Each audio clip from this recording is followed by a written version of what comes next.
அதாவது இவரோட இது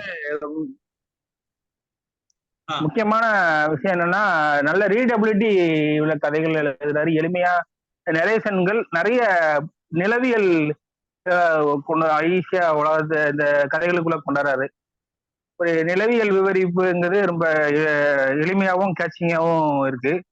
பாத்திரங்களை எளிமையா ஒரு வாழ்க்கை அனுபவங்கிற தன்மையில ஒரு பாத்திரத்தோட தன்மைய உதாரணமா சொன்னா இதுல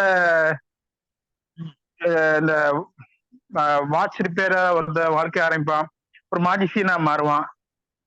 ஒரு மாஜிஷியனா மாறி கட்சிக்காண்டி சில வேலைகள்லாம் செய்வான். மாஜிஷியன் இதே பிரச்சாரம் மாதிரி மூட நம்பிக்கை எதிர்ப்பு பிரச்சாரம் மாதிரி பண்ணுவான். கடைசியில் ஒரு புற்றுநோய் குழந்தைகளுக்காக பண்ணதுக்காக ஒரு கிறிஸ்டியன் இன்ஸ்டியூஷன்ல இருந்து கேட்டாங்க, இப்போ குழந்தைகளுக்கான புற்றுநோய் குழந்தைகளுக்காக நிகழ்ச்சி நடத்திட்டு வருவான். உடனே கட்சியில நீ கட்சி கொள்கையை விட்டு வெளியே போயிட்டு அப்படின்னு படிவாங்க. அந்த வாழ்க்கை சித்திரம் ஒரு அனுபவங்களோட இது நிறைய சேகரம் அவர்கிட்ட இருக்கு. அத அது ஒரு அந்த கதைக்கு ஒரு முழுமைத்தன்மையை கொடுக்கு. என்ன பிரச்சனைனா அதுல அந்த நம்ம புறவியலா ஒருத்தரோட அனுபவத்தை கேட்கிறவனோட தன்மைதான் அதுல இருக்க தவிர அதுக்கு அடுத்த கட்டங்கிறது அதுல இல்லை. இந்த விதமான இவருக்கு மித்த நம்ம தமிழ் எழுத்தாளர்களுக்கு உள்ள தத்துவ பிரச்சனைகள் எதுவுமே அவர் அதுல கொண்டு வர்றது கிடையாது. அவரோட விஷயங்கிறது அனுபவங்களோட சேகரம் தான் இருக்கு. இந்த அவரோட அவரோட தேர்வுங்கிறது அந்த கதைகளை சொல்ற முறையில தான் அவரோட தேர்வு இருக்க தவிர அவரு எந்த விதமான சித்தாந்தங்களோ தத்துவ பிரச்சனையோ அதுல கொண்டு வரதில்லை. அதுமாதிரி இப்ப இந்த 2K எழுத்தாளர்களோட தன்மையானதுல இந்த எந்த விதமான படிமங்கள் அதெல்லாம் அவர் அதிகமா இது பண்றாரு. அந்த புறவியான சித்தரிப்புல உள்ள துயர துயர துயரங்கள், அந்த அனுபவங்களோட அழுத்தங்கள் அதுதான் அவரோட கதைகளை தூக்கி நிப்படுது. அதோட ரியாலிட்டி இருக்குல்ல, அனுபவங்களோட ரியாலிட்டி தான் அந்த கதைகளை பெரிய லெவலுக்கு கொண்டு போய் நிப்பட்டுது.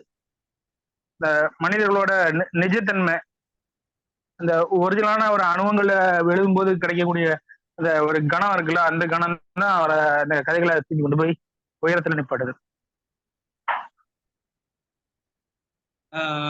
நீங்க இது ஒரு ஆச்சரியமான விஷயம். இப்போ நம்ம பின்தொடரும் நிலையின் குரலை வந்து ஒப்பிடாம இருக்க முடியல.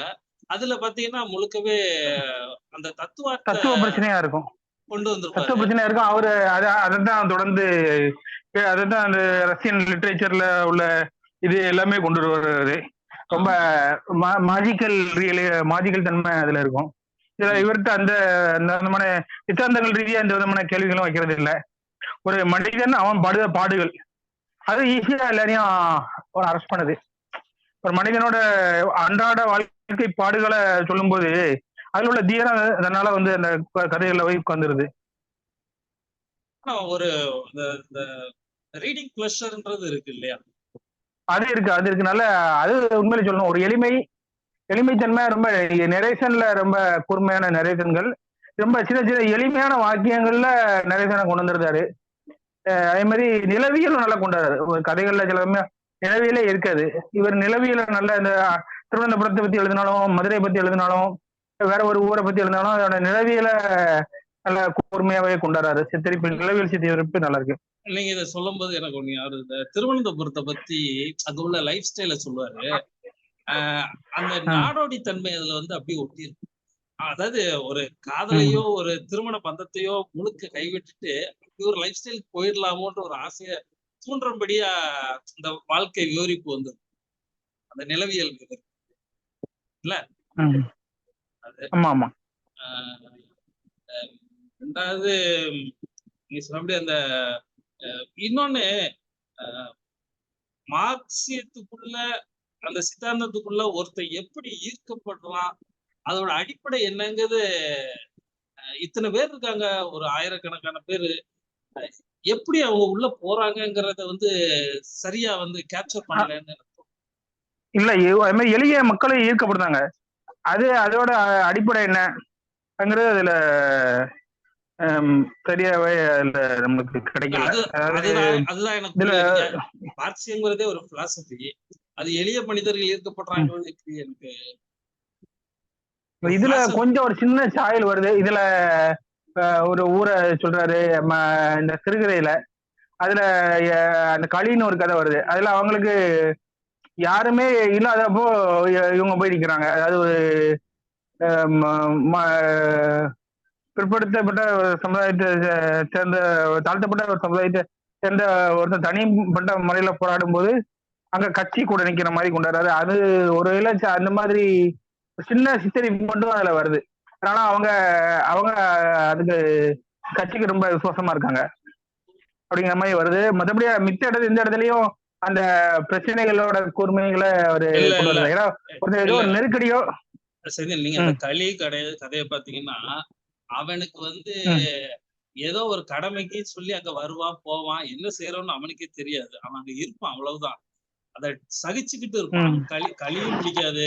களி சாப்பிட்டா அவனுக்கு அன்டயத்துல டாய்லெட் வந்துடும், அதுக்கு ஓடணும். இருந்தாலும் அவன்கிட்ட மறுக்க முடியாது. ஏன்னா அவனால கொடுக்க முடிஞ்சது அந்த களி மட்டும்தான். அதை சகிச்சுக்கிட்டு இருப்பான். அவனுக்கு தேவை என்னது, இருக்கிற ஃப்ரீ டயத்தை ஏதாவது செகண்ட் ஷோ போக எப்படி ஒரு சொபிஸ்டிகேட்டடா வாழ்றது அப்படிங்கிறது மட்டும்தான் அவனோட நோக்கமா இருக்கும். கடைசியில தான் அவனுக்கு அந்த ஒரு கற்பத்தோட இருக்கக்கூடிய ஒரு சினை ஆட்டை அவன் குத்தி அதை சாகடிக்கும் போது அதை பார்த்து அவன் உண்மையிலே சக மனிதன் மேல இறக்கப்பட்டு அவன் உண்மையான மார்க்சியவாதியா கடைசியில மாறுறான். கதை அப்படித்தான் முடியும். இயல்புல அவன் ஒரு மார்க்சிஸ்டா இருக்க மாட்டான். அப்போ எதனால அவனும் அவனோட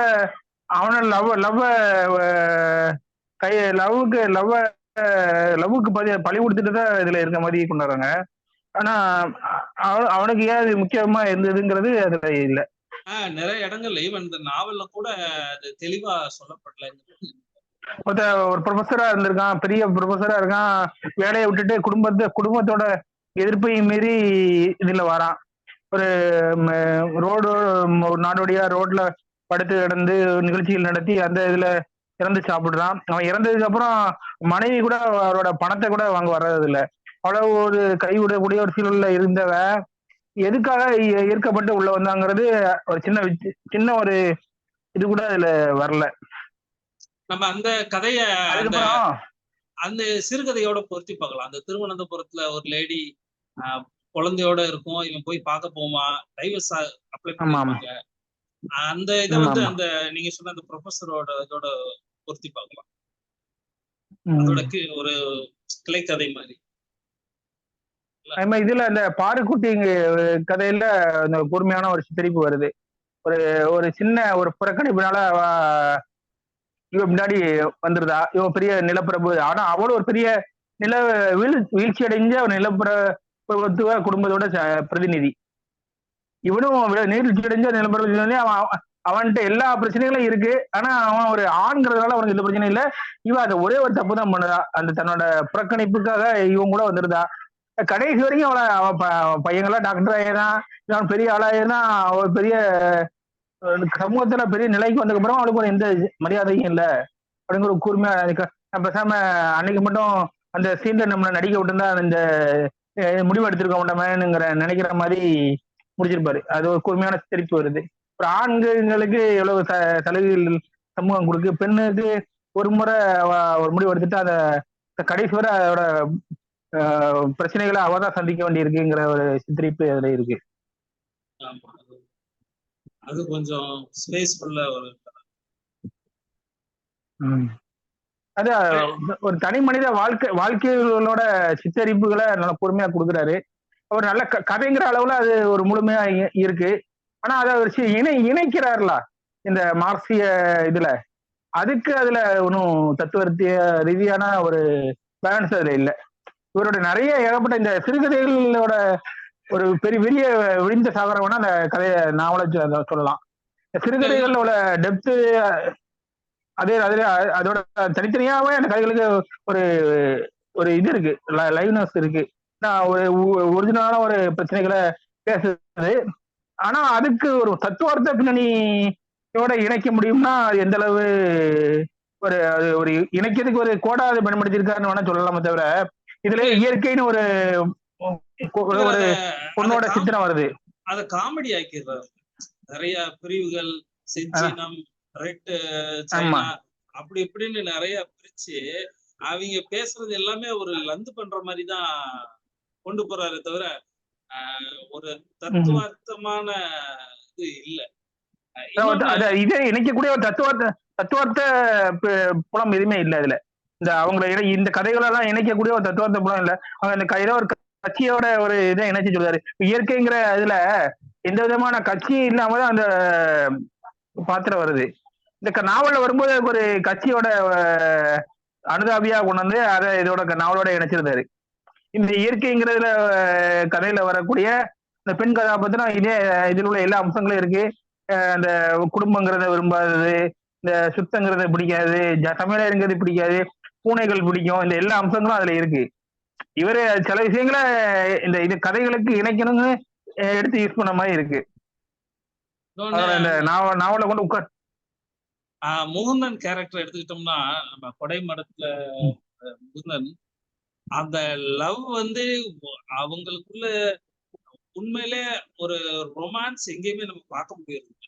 அவங்க 2 பேரும் நமக்கு சிரிப்பா வருது. என்னடா இவ்வளவு அபத்தமா இருக்கு அப்படிங்கிற மாதிரிதான் ஒவ்வொரு தருணத்தையும் அந்த பொண்ணோட நடந்துக்கிற ஈவன் அந்த வர்ணனை கூட பாத்தீங்கன்னா அந்த பெண்ணை நெருங்கும் போது அவகிட்ட ஒரு துரு வாசம் வருதுன்னு சொல்லியிருப்பாரு. இரும்புல துரு வாசம் இருக்கு இல்லையா, அந்த வாசமும் முத்தம் கொடுக்கிற போது ரத்தத்தோட ஸ்மெல்லும் அடிக்கிற மாதிரி ஈரல இருந்து வரக்கூடிய ரத்த ஸ்மெல்லு அப்படிதான் சொல்லியிருப்பாரு. அதையெல்லாம் மீறிதான் அந்த காதலும் காமும் நடந்துகிட்டே இருக்கு. அதுல நமக்கு ஒரு கிளர்ச்சியோ ஒரு ரொமான்ஸோ எதுவுமே இருக்காது. அந்த பொண்ணு நடந்துக்கிறது நமக்கு எப்பறம் இதை சகிச்சுக்கிட்டு இருக்கு அப்படிங்கிற மாதிரிதான் இருக்கு. அந்த வீடே ரொம்ப ஒரு மனிதன் வாழறதுக்கு தகுதி இல்லாத ஒரு வீடு மாதிரி கொண்டு வந்திருப்பாரு. ஆமா ஆமா. இல்ல அவன் அதை கேள்வி கேட்காம அந்த வெறும் காமத்துக்காண்டி வந்து தொடர்ந்து பின்னாடி போய்கிட்டே இருக்கும். அது ஒரு வகையான பசி மாதிரி அது பின்னாடி போயிட்டே இருப்பான். ஆனா அதுக்கு ரொம்ப காலம் எடுக்குதோன்னு தோணுது. இவன் அவனால பேசவே முடியாது. நிறைய நேரங்கள்ல வந்து நீ உன்னை நிறைய மாத்திக்கணும், ஒரு தத்துவார்த்தமா அணுகணும், இலக்கியம் வாசிக்காத அப்படி இப்படிலாம் சொல்லும் போது இவனுக்கு உருப்படியா அதை ஃபேஸ் பண்ணவோ எதிர்கேள்வி கேட்கவோ முடியறது இல்ல. இப்ப நம்மளா இருந்தா கூட நம்ம இதுல என்ன காமெடினா ஒரு இந்த சொல்லக்கூடிய இதுல கூட பயங்கர ஒரு எடிட்டிங் இருக்கு. அதெல்லாமே ஒரு இதுதான். அதாவது அவர் என்னென்ன எழுத்தாளர்களை அதுக்குள்ள கொண்டாடுறாரோ அவங்க ஃபுல்லாவே விஷ்ணுபுரத்துல அங்கீகரிக்கப்பட்டவங்கள தான் கொண்டாடுறாரு. இவ்வளவு தூரம் ஒரு எடிட்டிங் தேவையா? அதான் எனக்கு ஆச்சரியமா இருக்கு. விஷ்ணுபுரங்கிறது மேல எனக்கு எந்த விதமான இதுவுமே இல்லை. ஒரு பெரிய வாசர் வட்டத்தை ஒரு ஒழுங்குபடுத்தி நல்ல உருவாக்கியிருக்காங்க, அதெல்லாம் ஓகே தான். ஆனா இலக்கியத்துல ஒழுங்குங்கிறது நீங்க அமைப்புல உருவாக்குனா சந்தோஷம். ஆனா யார சொல்லணும் யார சொல்லக்கூடாதுங்களே ஒரு ஒழுங்க உருவாக்குனீங்கன்னா அப்புறம் இலக்கியத்தை பேசி என்ன பிரயோஜனம்னு தான் தோணுது. இதுல வண்ணலவனை பத்தி 4 பக்கத்துல 3 பக்கத்துல வண்ணலவனை திருப்பி பேசியிருக்காரு. ஆனா அந்த புத்தகத்துல வண்ணலவனோட எந்த இதையுமே காணும். இதுல 3 தொகுப்புல 3 பக்கத்துல 2 பக்கம் வண்ணலவனோட நன்றின்னு வந்துருது. ஆனா அந்த தொகுப்பு விஷ்ணுபுர பதிப்பகத்துல வரும்போது வண்ணலவன் பேர்களே காணும். அவரோட இதை ஒரு சிறுகதை தொகுப்போ ஒரு எம்எல் நாவலோ எதுவுமே அதை குறிப்பிடப்படல. இவ்வளவு தூரம் இல்ல இது பிசகு வெளியீடு தானே போட்டுருக்காங்க. இல்ல எதனால அது நடக்குன்னு எனக்கு அவ்வளவு தூரம் ஒரு எடிட்டிங், அவ்வளவு தூரம் ஒரு பயம், இந்த ஒரு அது எதுக்குன்னு தான் எனக்கு தெரியல. அவரை நான் ஜெயமோகனை குறை சொல்ல விரும்பல. அவர் ஒரு இது அமைப்பை உருவாக்குறாரு. ஒரு பெரிய இப்போ ஒரு பெரிய ஒரு பிரச்சனைனா ஒழுங்கா வாசிக்கக்கூடியவங்க ரொம்ப இல்ல. நீங்க கொடைமடம் வந்து நான் கூட முதல்ல விஷ்ணுபுரம் வெளி.comல கிடைக்கும்ன்ற மாதிரி போட்டிருந்தது. நான் அதை வச்சு அவங்களோட வெளியீடுன்னு நினைச்சேன். ஆனா இது பிசகு வெளியீடுன்னு போட்டிருக்காங்க. அவங்களுக்கு எதுக்கும் தொடர்பு இருக்கான்னு எனக்கு தெரியல. சோ நம்ம அதை இது பண்ண வேண்டியது இல்லை. ஆனா இல்ல நான் என்ன சொல்றேன், என்ன கேள்வி கேட்கணும், அந்த இதுல படிச்ச வரைக்குமே அதுல வரக்கூடிய எல்லா பேர்களுமே விஷ்ணுபுரத்தால் அங்கீகரிக்கப்பட்ட எழுத்தாளர். அப்படி ஒரு ஒருத்தர் படிக்க முடியுமா? ரீடிங் அப்படி இருக்க முடியுமா அப்படின்னா எனக்கு சந்தேகமா இருக்கு. ஏன்னா அப்படி ஒரு ரீடிங் எப்படி இருக்காத. நீங்க வனலவன் படிக்க, வனதாசன் படிப்பாங்க, இது சாரங்கீதா படிப்பாங்க, ஒரு ராஜேந்திர சோழன் படிப்பாரு. எல்லாம் கலந்துதான் ஒரு வாசிப்பே உருவாகும். நம்ம அதுல சில பேர்கள் நம்மளுக்கு பிடிச்ச பேர்களா இருக்கும். அது சேமகன் நிறைய படிப்பான். ஒரு இடத்துல சுந்தரசாமி படிக்கலாம், ஒரு சுந்தரசாமியை கைவிடலாம். இந்த மாதிரி தேர்வுகள் பின்னாடி வருமே தவிர ஒருத்தனோட வாசிப்பே அப்படி செலக்டிவா இருக்க வாய்ப்பு கிடையாது. ஏன்னா நம்ம எல்லாமே கலந்துதான் உருவாகிறோம். இதுல ரொம்ப செலக்டிவான பேர்கள்லாம் வரும்போதே கொஞ்சம் சந்தேகமா இருக்கு. இதெல்லாம் ரொம்ப ஒரு ஒரு மேப் போட்டு அதுக்குள்ள உட்காந்து எதுக்கு அவ்வளவு தூரம் எதுக்கு தேவைன்னா எனக்கு தெரியல. எனக்கு ஏன்னா நீங்க ஒரு நல்ல அமைப்பை உருவாக்குறீங்க. வாசிப்பு பழக்கங்கிறது குறைவான ஒரு இடத்துல இருக்கும்போது அதை ஒரு நல்ல ஆர்கனைஸா ஒரு அமைப்பா உருவாக்குறது வரவேற்கக்கூடியது. நான் எந்த தப்பு சொல்ல. ஏன்னா ஒரு லௌகீகமா ஒரு கட்டுப்பாடு இருந்தா தான் ஒரு அமைப்பு நிற்கும். அதுக்காக நீங்க லௌகிக கட்டுப்பாடுகள் வச்சிருக்கீங்க, ஒழுங்கு முறை விதிகள்லாம் வச்சிருக்கீங்க, அதெல்லாம் நான் பாராட்டுதேன். அதுக்கு இந்த டயத்துல கூட்டத்தை ஆரம்பிக்கணும், இந்த டயத்துல முடிக்கணும், அதுக்கு ஒரு கட்டணம், இது எல்லாமே நான் ஆனா இந்த பேரை தான் உச்சரிக்கணும், இந்த பேரை தான் உச்சரிக்க கூடாதுன்னு ஒரு நிலையே ஒரு இலக்கிய அமைப்பு எடுக்குமானால் அதைத்தான் இவங்கெல்லாம் வழியை பின்பற்றுவாங்கன்னு சொல்றாங்கன்னா அதை விட இலக்கிய வீழதுக்கான இடமே வேற இல்லை. ஏன்னா அது இலக்கிய அமைப்பா இருக்க பின்னாடி அது வாசகங்கிறவன் இலக்கிய வாசகனா இருக்க வாய்ப்பு குறைச்சலா இருந்தான்னு நினைக்கிறேன். ஏன்னா அவ்வளவு தூரம் தன்னோட தேர்வுகளையும் வாசிப்பையும் சுருக்கிட்டான்னா அதுக்கப்புறம் அவன் என்ன தர்க்கத்தை உண்டு பண்ண போறான், என்ன விமர்சனத்தை வைக்க போறான். இப்ப ஒரு எழுத்தாளர் பரிந்துரைக்க படைப்புகளை படிக்க போறான்னா அவன் அவனோட அப்புறம் என்ன பெரிய தத்துவ கேள்வி எல்லாம் அவன் கேட்க போறான். அந்த எழுத்தாளரே அந்த கேள்விகளை கேட்டு போயிருவார.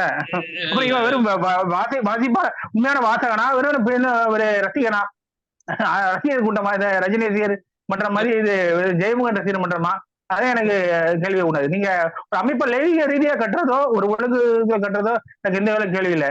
ஆனா இந்த பேரை தான் உச்சரிக்கணும், இந்த பேர் ஜெயமோகனுக்கு வண்ணலவன்கிற பேர் பிடிக்காதுன்னா அந்த எழுத்துக்குள்ளேயே அதை கொண்டு வராம இருக்குது. அதெல்லாம் எந்த வகையில ஒரு இலக்கியம்னு எனக்கு புரியல.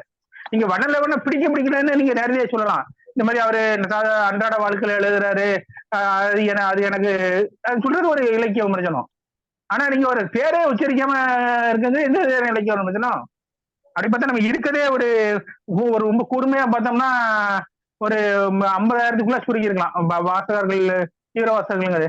அந்த 50,000 இந்த மாதிரி ஒரு தேர்வுக்குள்ளாம் கட்டப்பட்டு ஒரு அமைப்பு இயங்குமானால் அது எந்த விதத்துல தமிழ் இயக்கத்துக்கு நல்லதா இருக்கும்னு எனக்கு தெரியல. இதெல்லாம் எனக்கு விஷ்ணுபுர அமைப்பு ஒரு பிரமிப்பு தான் இருக்கு. ஆனா இந்த விதமான கட்டுப்பாடுகள் இந்த மாதிரி பயந்து இவங்க பின் ஒழுகணும், அதெல்லாம் எனக்கு ரொம்ப இதா இருக்கு. ஏன்னா அப்புறம் எனக்கு உண்மையிலே இப்ப ஒரு விமர்சனத்தை உருவாக்குறதோ ஒரு வாசிப்புக்கு எதிர்வினையை உட்கார இவரே சொன்ன மாதிரி ஒரு பெரிய மலை இருந்துகிட்டு கீழே போட்டு அதோட எதிரொலியை கட்டிட்டு இருக்க மாதிரி தான் ஒரு இலக்கிய எழுத்தாளனுக்கு இருக்கு. ஏன்னா அவனுக்கு பெரிய ஒரு தற்கொலை மாதிரி தான் ஒரு படைப்பை கொண்டாடுறான். எந்த விதமான லௌகிய பலன்களும் கிடையாது, எவ்வளவு விதமான புகழோ பெரிய இதோ கிடையாது. ஜெயமோகன், எஸ் ராமகிருஷ்ணன், இவங்க தான் கொஞ்சம் சமூக ரீதியா ப்ராப்ளமா இருக்காங்க. அதுக்கு அடுத்த கட்டத்துல சீரியஸா ஒர்க் பண்ணிட்டு இருக்க நிறைய பேரை சமூகத்துக்கு தெரியவே தெரியாது.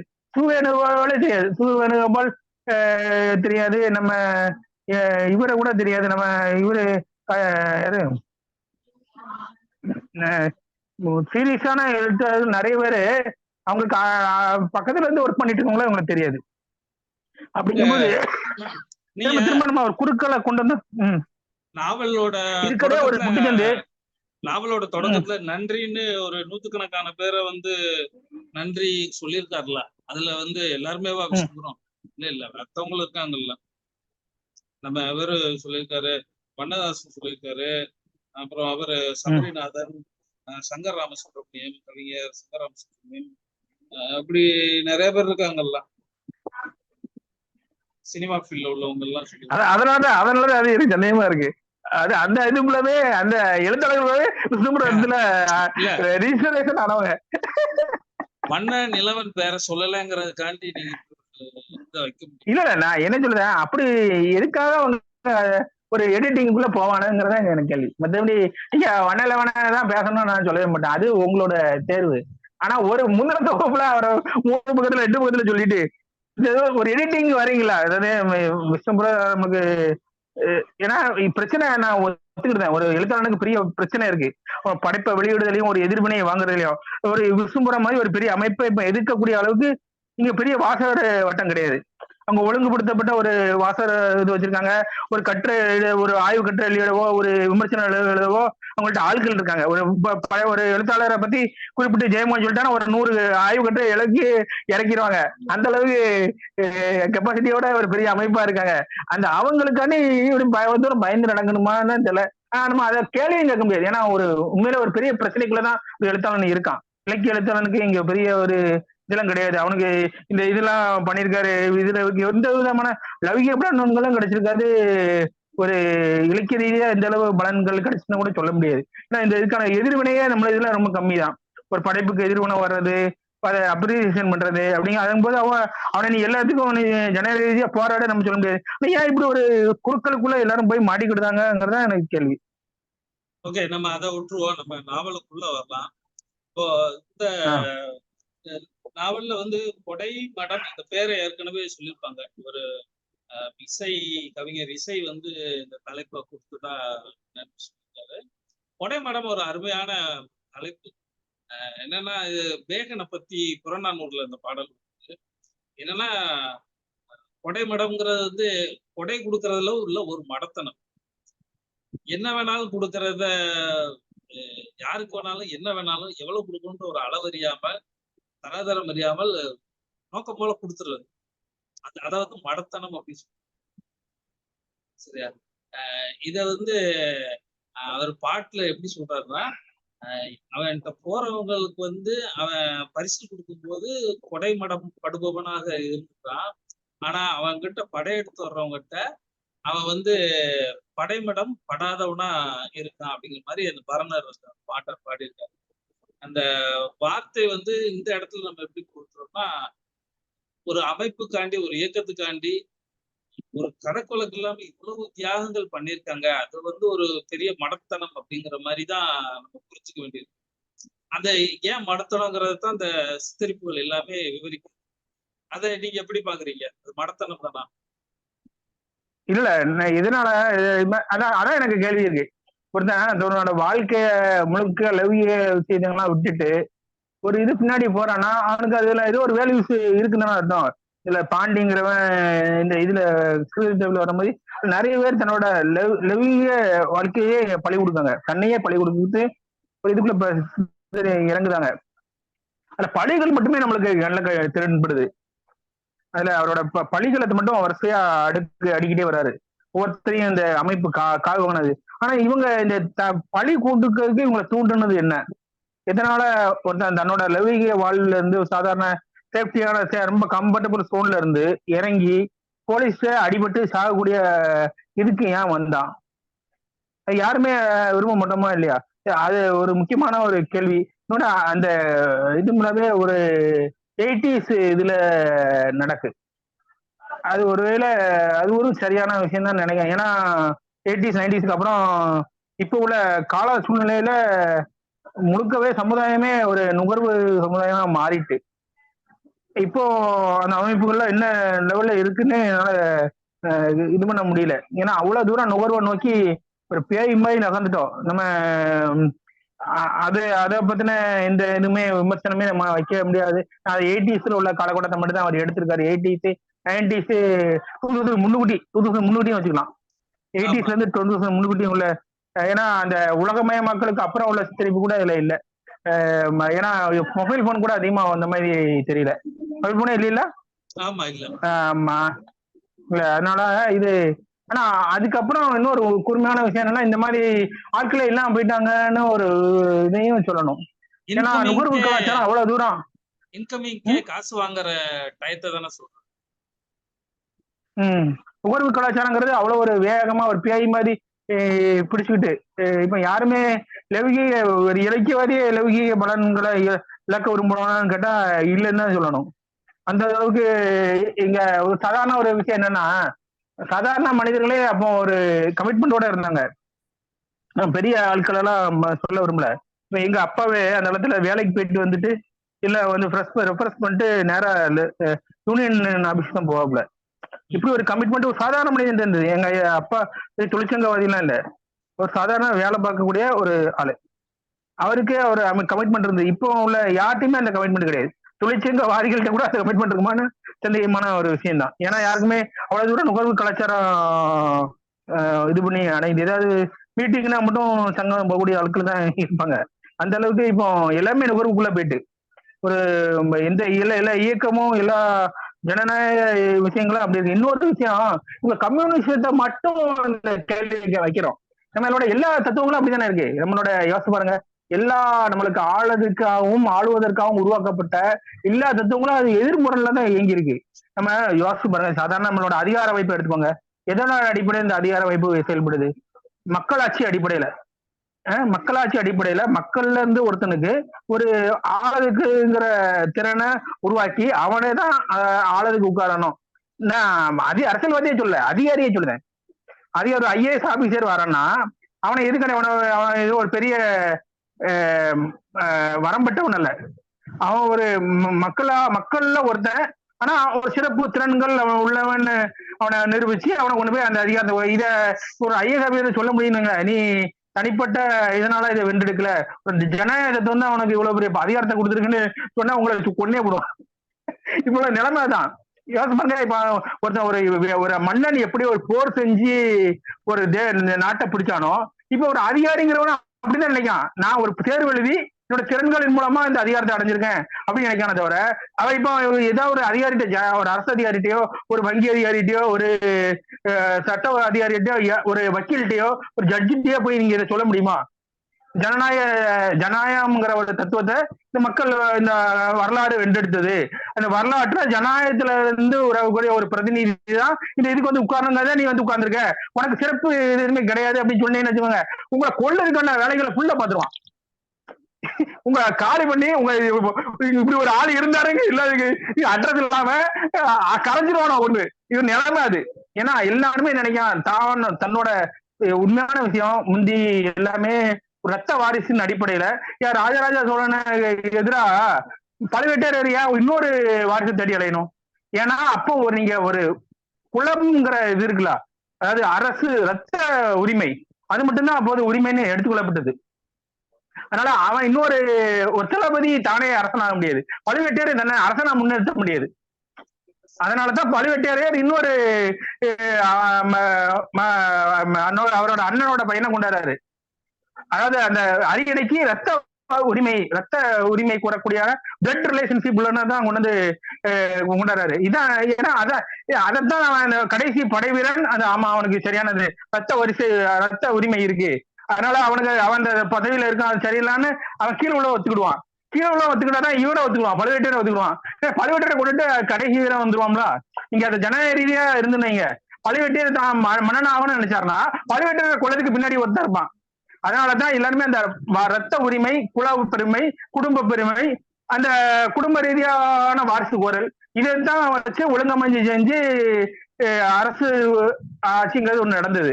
அதை எல்லாமே அதுக்கப்புறம் வந்த தத்துவங்கள் அதை வென்றெடுத்துட்டான்னா இல்லைன்னு சொல்ல வேண்டியது இருக்கு. அதுக்கப்புறம் ஒரு பிரெஞ்சு புரட்சி நடந்திருக்கு. பிரெஞ்சு புரட்சி நடந்து ஒரு ஜனநாயகம் இந்த தத்துவங்கள்லாம் பேசி வந்த அமைப்பு யாரை உருவாக்குச்சு? நெப்போலியனை தான் உருவாக்குச்சு. நெப்போலியன் அமெரிக்கா அவனோட பிரெஞ்சே மட்டும் இல்ல, ஐரோப்பா உலகத்தையே ஆளணும்னு நினைச்சான். சமூகமே சமத்துவம் சகோதரத்துவம் அப்படி எல்லா கருத்து இது எல்லாத்தையும் கொண்டு வந்த ஒரு ஜனநாயக புரட்சி யார கொண்டு வந்தது? ஒரு பெரிய ஆதிக்கவாதியை கொண்டு வந்து நிப்பாடிச்சா இல்லையா? இப்ப நேரு தத்துவத்துல நேரு முரண் தானே. அது கம்யூனிசத்தை மட்டும் நீங்க சொல்ல முடியாது, எல்லாமே அப்படித்தானே. ஒரு கிறிஸ்டியானிட்டிங்கிறது உன்னோட நிலத்தை அவன் காரணி அதையும் சேர்த்து கொடுத்துருங்கிறது கிறிஸ்டியானிட்டி. ஆனா சிலுவை போய் நடத்திட்டு இருந்தது கிறிஸ்டியானிட்டியின் கீழ் உள்ள அரசுகள். இன்னைக்கு வரைக்கும் உலகத்தோட பெரிய வல்லாதிக்கமா இருக்கிறது கிறிஸ்டியானிட்டியை பேஸ் பண்ண அரசுகள். இப்போ ஹிட்லரோட ஆஸ்வால்ட் முகாமை பத்தி பேசி அதுக்காண்டி தன்னோட உயிரை பழி கொடுத்தவன், தன்னோட இதுக்காண்டி வேலி அந்த ஹிட்லரை எதிர்த்து இது பண்ணதுக்காண்டி தன்னோட வேலிஸ் எல்லாம் இழந்தவனை கொண்டு போய் இப்ப எஸ்ரோல கொண்டு விட்டா, ஒரு கால எந்திரத்தை கொண்டு போய் இது பண்ணி எஸ்ரோல இருந்தா அவன் என்ன பேசுவான் பாருங்க. எதுக்காண்டி யூதர்கள் எல்லாம் பழி கொடுக்க கூடாதுன்னு பேசணும். அதுக்கு நேரத்துல அந்த யூதர்களே ஒரு அரசாங்கம் கிடைச்சோடனே அதுக்கு எதிரான ஒரு இனத்தை பழி கொடுக்கறதுக்கு ரெடியா இருக்காங்க. அவங்க வரலாறு அவங்களுக்கு என்ன கருத்து தந்தது? இன ரீதியா பார்த்தாலும் வரலாற்று ரீதியா இன ரீதியா பெரிய இனப்படுகொலை பண்ணப்பட்ட ஒரு யூத அரசு என்ன செய்யுது, இன்னொருத்தன இன ரீதியா அழிக்கிறதுக்கு எந்த விதமான தயக்கம் மனத்தயக்கமே இல்லையே. அப்படிங்கும்போது எல்லா தத்துவங்களும் அதை தானே செய்யுது. கம்யூனிசத்தை மட்டும் சொல்ல முடியாது. கம்யூனிசம்னா ஒரு கம்யூனிசத்தை மக்களுக்கான அதிகாரம்னு பேசிட்டு எதிரில போயிட்டு நீங்க எப்படி சொல்ல முடியும்? எல்லா அரசும் தானே செய்யுது. இப்ப இவரு அழகா எழுதியிருப்பாரு ஆமார்க்ஸ் எழுதியிருப்பாரு, தெரியுமா? நீங்க கவனிச்சீங்களா? இல்ல, இது சரியான வாதம். இது கண்டெம்பரரி பாலிட்டிஷியன்ஸ் தான் நீ மட்டும் யோக்கியமா அப்படின்னு ஒரு கேள்வி வைப்பான். அதுக்குள்ள நான் அப்படி சொல்லவே இல்ல. இல்ல எல்லா அரசு அதிகாரமும் அப்படித்தானே புரள் அதிகாரத்தை தானே கையில வச்சிருக்குன்னு தான் சொல்லுது. இப்ப இவரு ஆமார்க்ஸ் இதுக்கு போயிட்டு வந்து எழுதியிருப்பாரு. அவங்க எல்லா உரிமையும் ஒத்துக்கிட்டாங்க, தனி மனிதனுக்கான எல்லா உரிமையும் ஒத்துக்காங்க. ஆனா தனி மனிதனான உரிமைங்கிறது அவங்களோட நாட்டோட குடிமகனுக்கு தான் அந்த உரிமை பொருந்தும். இந்தியாவோட குடிமகன முன்னாடி பார்த்தா அதை ஒத்துக்கிட மாட்டான் அப்படின்னு சொல்லுவாரு. ஆமார்க்ஸ் இருக்காருல, அவரு இந்த ஜெர்மானியெல்லாம் போயிட்டு வந்துட்டு அவங்க உயரிய விளிமியத்தெல்லாம் கடைபிடிக்கான். ஒரு தனி மனிதனுக்கு இதெல்லாம் உண்டுங்கிறத அவன் கவர்மெண்ட் வரைக்கும் கொண்டு வந்திருக்கான். ஆனா அதே இது இந்தியாவில உள்ள ஒரு மனிதனுக்கு அந்த உரிமை உண்டான்னு கேட்டா அவன் ஒத்துக்கிட மாட்டான் அப்படின்னு சொல்லுதாரு. இதான் உலகம் முழுக்க உள்ள உயரிய விளிமைங்கிறது இப்போ செலக்டிவான ஒரு ஆட்களுக்கு தானே அப்ளிகபிளா இருக்கு. இப்போ இது இன்னொரு கேள்வி பண்ண நாவல்ல ஈஸ்வரன் வந்திருக்காரு. அடுத்த இது முடிய போகுது. இது அடுத்த செஷன்ல நம்ம ஈஸ்வரன் பேசுவாரு. இப்ப எனக்கு ஒரு கேள்வி. இப்போ பொதுவா ஒரு குற்றச்சாட்டு இந்த நாவல்ல வைக்கிறாங்க. அதாவது மார்க்சியத்தை ரொம்ப தாக்கி அதை கிண்டல் பண்ணி எழுதியிருக்கிறதா சொல்றாங்க. அதை நம்ம உண்மைன்னு சொல்ல முடியுமா? அது மார்க்சியத்தை தாக்குற மாதிரி இல்ல, ஆனா அவங்க பெரிய ஒரு பழி கொடுத்தாங்க. அது மார்க்சிய சித்தாந்தத்துக்கும் போல அது என்னவா வேலை செஞ்சது அதுக்குமே அவர் போல. அதோட தனி மனித நிறைய ஆளுமைகளை கொண்டாடுறாரு. அவங்க தன்னோட வாழ்க்கைய பெரிய தற்பலியாவும் லௌகிக விஷயங்கள்ல இருந்து குடும்ப விஷயங்கள்ல இருந்து உறவுகளை கொண்டு இழக்கிறவங்களா இருக்காங்க. ஒரு மார்க்சிய கட்சியோட முழு நேர ஊழியர் இன்னொரு மார்க்சிய அமைப்போட பெண்ணை விரும்புதாரு. ஆனா அவரோட அமைப்பு அதுக்கு எதிர்த்து அதை காதிக்க கூடாதுன்னு சொல்லி அவரை வேற எங்கோ இடப்பெயர்ச்சி பண்ண அனுப்பிடுது. உடனே அவரை போலீஸ் சுட்டு கொண்டு வருது. செந்தில், இப்ப ரெண்டு உதாரணம் சொல்றேன். இந்த நாவல்ல ஒரு இடத்துல இவங்க அந்த கலை நிகழ்ச்சி நடத்துறேன்னு சொல்லிட்டு பண்ணுவாங்க. அப்ப தோல் குத்து, பாக குத்து, இது மயிலாட்டம், சிலம்பாட்டம் எல்லாம் கொண்டு வருவாங்க. அவங்களோட பிஹேவியரை பார்த்தா அவங்களுக்கு இந்த பொதுவுடைமையை பத்தி ஒரு மட்டும் தெரியாது. அவங்க எல்லாம் சாமியை கும்பிட்டுட்டு தான் வாங்குவேன். அட்வான்ஸே சாமி முன்னாடி வச்சுதான் வாங்குவேன். சின்ன ஒரு விஷயம் இருக்கு தெரியுமா? அதாவது அந்த அடிப்படை மக்களோட குணாம்சம் எதுவுமே தெரியாத அவங்களுக்கு இடையில நடக்கக்கூடிய அந்த சிக்கலை இருங்க பகடியா ஒண்ணு சொல்லியிருப்பாரு. இன்னொரு இடம் அந்த ஒரு நிகழ்ச்சி நடத்துவாங்க மக்கள் முன்னாடி. அந்த இது ஸ்டெர்லைட்டுக்கா இது கூடங்குளத்துக்கு நடத்திட்டு சோத்துக்காண்டி நிற்பாங்க. அவங்ககிட்ட தான் இவங்க பேசுறதே அவங்களுக்கு புரியாது. அவங்க வாட்டுக்கு போயிடுவாங்க. இவங்க வாட்டுக்கு சோறு இல்லாம உட்கார்ந்துட்டு இருப்பாங்க. அப்புறம் தற்செயலா வரும்போது அந்த அம்மா சோறு வேணும் கேட்க வேண்டியதானு சொல்லிட்டு அழுதுட்டே ஓடும். அதாவது மக்களுக்காகன்னு சொல்லி போராடுற ஒரு இயக்கம் மக்களோட முழுக்க தொடர்பே இல்லாம இருக்குன்னு சுட்டி காட்டும் அந்த இடம் இல்லையா? அப்போ இது ஒரு குறை சொல்ற மார்க்சியத்தின் மேல உள்ள விமர்சனங்கள் தானே இதெல்லாம் விமர்சனங்கள் தான். இன்னொரு விஷயம் என்னன்னா, இன்னொரு இதுல அவருக்கு பெரிய ஒரு இதை எடுத்து பார்த்தோம். அந்த கதையை விட்டுட்டு வெளியே போய் நாட்டுப்பிரிய வியல்ங்கிறத உருவாக்குனதே ஒரு மார்க்சியர்கள் தான். அதான் ஒரு காமெடி. நாட்டுப்புறவியல்ங்கிறது தமிழ்நாட்டுல ஒரு பல்கலைக்கழக திட்டத்துக்குள்ள கொண்டு வந்து அதை ஒரு பெரிய ஒரு அமைப்பாவே உருவாக்குனதே ஒரு வானமாமலைங்கிற ஒரு மார்க்சியர் தான். வேற யாரும் பண்ணல. அவ ஒரு மார்க்சியர்